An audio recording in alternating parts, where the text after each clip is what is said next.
ಯಶಸ್ಸು ಬೇಕು ಅಂದ್ರೆ 3 ಲೈನ್ ಫಾಲೋ ಮಾಡಬೇಕು. ಬುದ್ಧಂ ಶರಣಂ ಗಚ್ಚಾಮಿ, ಧಮ್ಮಂ ಶರಣಂ ಗಚ್ಚಾಮಿ, ಸಂಗಂ ಶರಣಂ ಗಚ್ಚಾಮಿ. ಸರ್, ಬುದ್ಧನಿಗೆ ಶರಣಾಗು ಅಂದ್ರೆ ಏನು?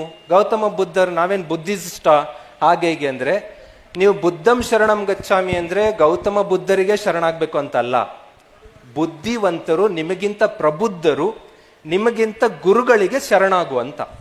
ನಿಮಗೆ ಗೈಡ್ ಮಾಡುವ ರೈಟ್ ಗುರು ಇದಾರಲ್ಲ, ನಿಮ್ಮ ಟೀಚರ್ಸ್, ಅವ್ರ ಮಾತನ್ನ 100% ಕೇಳಿಸ್ಕೊಂಡು ಅವ್ರನ್ನ ಕರೆಕ್ಟಾಗಿ ರಿಸೀವ್ ಮಾಡ್ಕೊಂಡ್ರೆ ಬುದ್ಧನಿಗೆ ಶರಣಾದ್ರಿ ಅಂತ.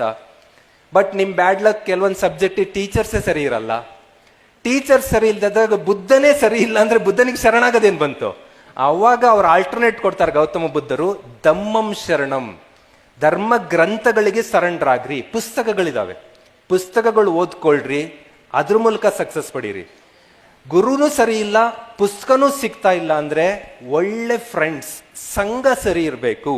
ಸಂಗಂ ಶರಣಂ ಗಚ್ಚಾಮಿ. ರೈಟ್ ಫ್ರೆಂಡ್ ನಿಮ್ ಸುತ್ತಮುತ್ತ ಇಟ್ಕೊಂಡ್ಬಿಟ್ರೆ ಸಾಕು, ಆಟೋಮೆಟಿಕ್ಲಿ ನೀವು ಗೆದ್ದೋಗ್ಬಿಡ್ತೀರಾ.